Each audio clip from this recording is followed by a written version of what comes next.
धरती के दिन आप सभी का स्वागत है। आज हम चर्चा कर रहे हैं पर्यावरण के विषय में, क्लाइमेट कंट्रोल के विषय में। हमारा मानना यह है कि यदि हम मित्रों को, अपने परिवारजनों को उनकी जन्मदिन पर, उनकी वेडिंग एनिवर्सरी पर एक इंडोर प्लांट गिफ्ट करें तो पर्यावरण इम्प्रूव हो सकता है। इसी प्रकार से यदि हम अपनी सरकार पर जोर दें कि वे कार मैन्युफैक्चरर से कहें कि प्रत्येक कार के साथ एक आउटडोर प्लांट, बड़ा पेड़ गिफ्ट किया जाए तो पर्यावरण इम्प्रूव होगा। वर्तमान में 30 करोड़ व्हीकल पंजीकृत हैं। मैं नहीं समझता कि 30 करोड़ प्लांट लगे होंगे। तीसरा महत्वपूर्ण बिंदु ये है कि कण कण में भगवान कहा जाता है कि पंच तत्व से ही इस संसार की सृष्टि हुई है। भास है भूमि, गास है गगन आकाश, बास है वायु, आस है अग्नि और नास है नीर या जल। हम यदि इन 5 तत्वों का आदर करेंगे, 5 तत्व को साफ रखेंगे तो पर्यावरण इम्प्रूव होगा। इसके साथ साथ ही हमारे प्लैनेट्स जो हमारे स्वास्थ्य के लिए और सक्सेस के लिए सीधे रूप से उत्तरदायी हैं, वे भी स्ट्रेंथन होंगे, हमारा स्वास्थ्य अच्छा रहेगा और हमारा भाग्य उदय होगा।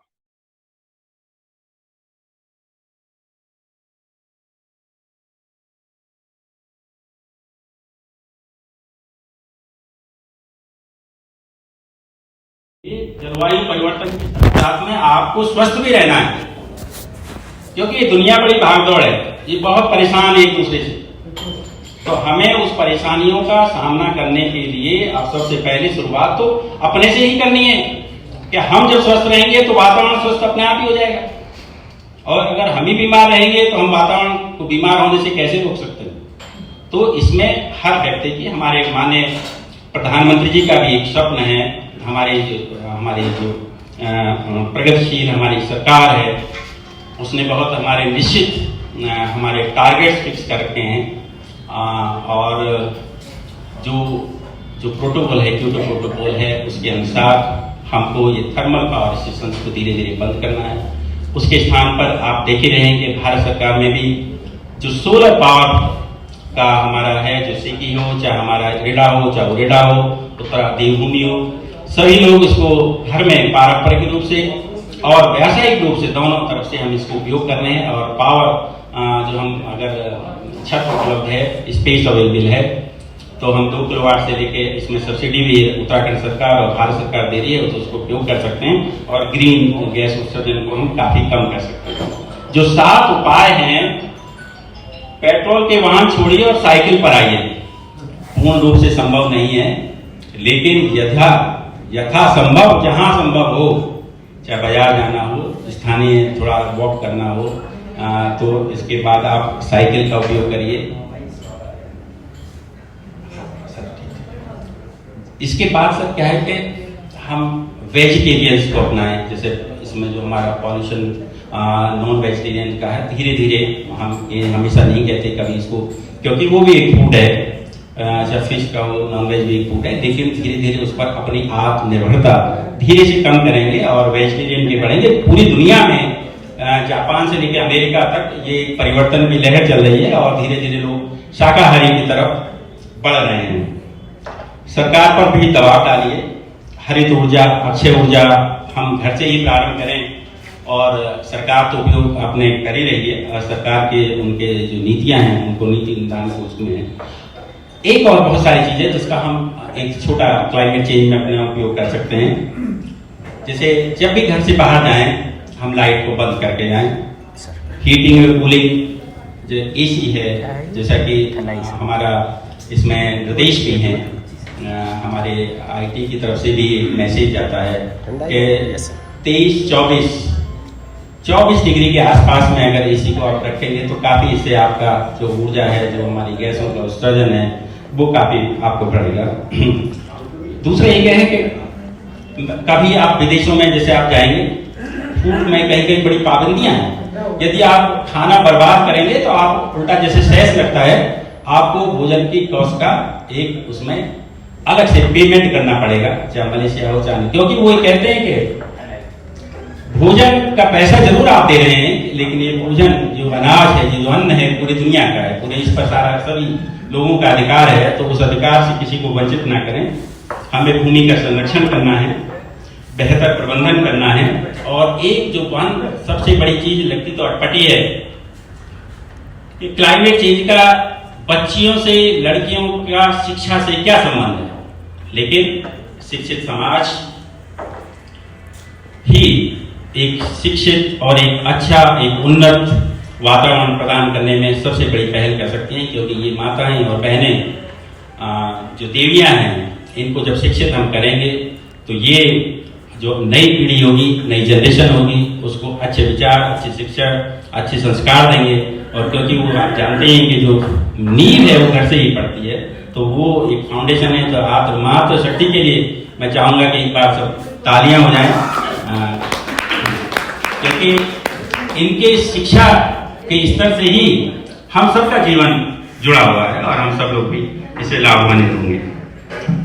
क्लाइमेट चेंज जैसे हमारा आपने देखा होगा कि वर्ल्ड का जो फूड का ट्रांसपोर्टेशन है या और अन्य ट्रांसपोर्टेशन है, क्रूड ऑयल का है, किसी का भी है, वो जनरली पानी के जहाजों से होता है। और आप देखेंगे क्लाइमेट चेंज में उसका भी बहुत बड़ा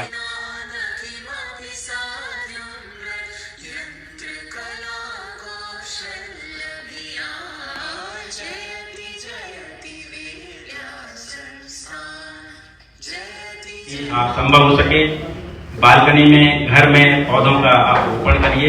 और हमने एक आप उसका भी हम देते हैं कि हम चूंकि मैं IIT रुड़की में काफी नजदीकी से रहा, 12 साल में रुड़की में पदस्थापित रहा, हमने पौधे लगाने के लिए निःशुल्क हमने एक NGO बना रखा है, और उसकी तरफ से हम स्कूलों में, कॉलेजों में, सड़कों में निःशुल्क पौधा उपलब्ध कराते हैं। और उसमें हम लोग 2 माली भी रखे हुए हैं रुड़की के अंदर, अभी भी रखे हुए हैं। मुकेश सिंगल मेरा जो बैचमेट 83 बैच का ही है, मुकेश सिंगल इस समय हेड है HRD के, वो इसके चेयरमैन हमने बना रखे। और हम कोशिश करते हैं कि जहां पर भी हमें डिमांड आती है हम निःशुल्क पौधा उपलब्ध करते हैं, क्योंकि क्लाइमेट चेंज का पौधों से बहुत बड़ा संबंध है। जितना आप पौधे लगाएंगे, जितनी आप हरियाली बढ़ाएंगे, जितना आप ऑक्सीजन का भंडार इस पूरे वायुमंडल में बढ़ा देंगे, हमारे लिए, सबके लिए सबसे अच्छा वही होगा।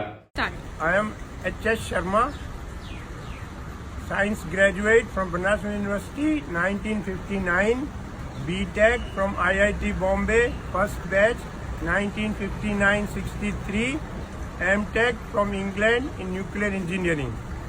I have come here to attend recycling seminar instituted by FICCI. My views are straightforward.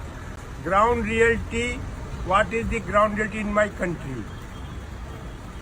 Americans are dumping plastic bottle on Delhi, Chennai, Uttarakhand and Surat. Germans are dumping lead plate on Delhi. You cannot dispose of lead in Germany because it affects brain. They have surveyed our area. There are villages in Delhi, 352 villages which are designated Lal Dora area, where no government rules apply. Germans are dumping lead plate in Delhi, free transport, free supply, free issue. Some of our friends put up a unit in Lal Dora area. they melted the lead and sold it in the market. But from pollution, our children are dying. Please tell me, from Europe, 15,000 kilometers away from India, why broken mobile TV computer are being dumped in Ghaziabad? Is it our country or a dumping ground? Sir, China does not permit. Pakistan does not permit. Bangladesh does not permit. We have no thinking of the generations of Indian not yet born. What type of air they will breathe, what type of water they will drink. Ground reality, we have done nothing, sir. We are talking on air all the time. Come with me. Cancer is increasing day by day in my country. Why? Because of these towers, radiation towers, there are no rules and regulation of any kind whatsoever. We have to put lower radiation towers. I went to these tower people, they told me, Sharma ji, 10 tower, 30 security वाले, 30 operator, 10 generator, sir सबकी छुट्टी करके एक tower लगा दी. You are forced to tolerate 1,000 times more radiation. What is the solution, sir? Solution is strict rules and regulations. How can we allow like this? You come to Sarita Vihar, every second house there is a cancer patient. There are documented cases from Jaipur and Bombay. Since we have put up this tower, 6 people have died of cancer. We don't have any rules. I went to Ravi Shankar Prasad. I have got 500 pages from Germany on radiation. I have done M.Tech from England in nuclear. He told me, you come and meet me in person. Arey, is my son getting married that I should come to Ravi Shankar Prasad in person? I am showing it for the public.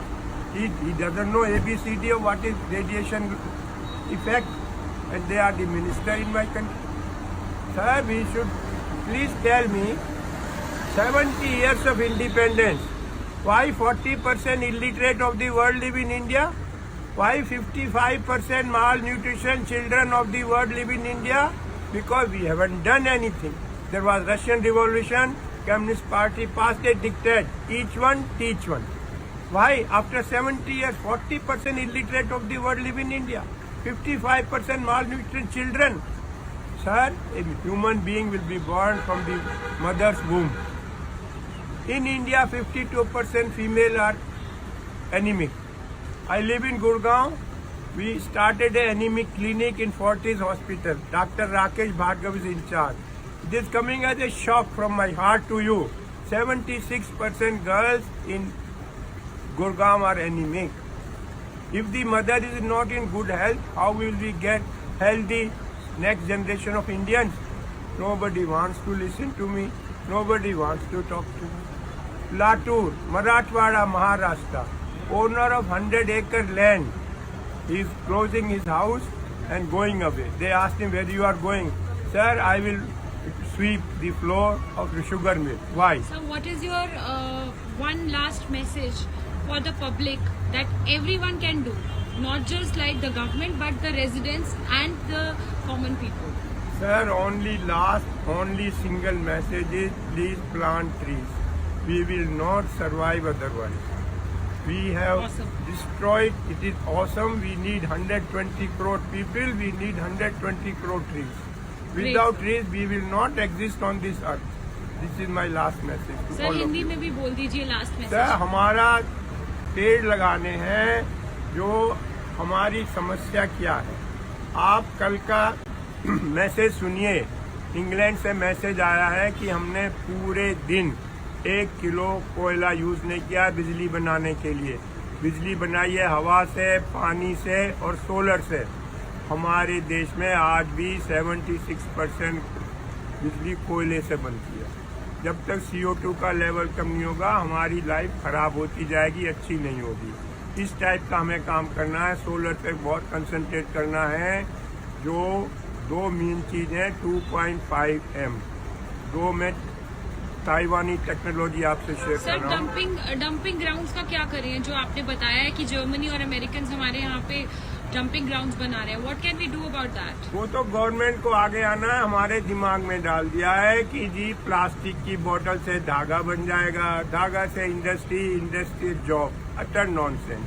PC board आएगा तो उससे सोना निकल जाएगा. अरे भैया अपने घर में निकाल ले सोना. Unless strict rules are made we will continue like this. कोई हमारे पास नहीं है. पूरे देशों को जाके बोलो we must hang together otherwise we hang separately. मैं सच कह रहा हूँ. आज मेरी बात कोई सुनता नहीं है. मैं आपको ग्राउंड रियलिटी बता रहा हूँ. 100 किलो सब्जी की जगह बहन जी 30 किलो सब्जी पैदा होगी. किस किस को खिलाओगे? 3.5 फुट समुद्र लेवल बढ़ेगा. लाखों लाख केरल के लोगों को कहाँ बसाओगे? जब आग लगेगी, जब कुआं खोदोगे. हवा की बात नहीं कर रहा हूँ. आर्टिक की बर्फ पिघल चुकी. ये मैं कह रहा हूँ. And how old are you, sir? I am 80 year old. Okay. And what is your profession now? I am only social work. मैं जाता हूँ, बिल फाइल करता हूँ, बताता हूँ लोगों को और That's कुछ नहीं great. करता. जो हमारी 3 बड़ी कठिनाइयाँ हैं यंग मैन की, मैनू की, तैनू की, सानू की. मुझे आप लोगों को इससे निकालना है. मुझे क्या, तुम्हें क्या, हमें क्या, गवर्नमेंट का काम है. ये मुझे बहुत बुरा लगता है. Very मैं good. इसीलिए मैनू And की, I'm very तैनू की. inspired by you and your work. And this message will surely go viral on YouTube. Thank you, sir. Thank you.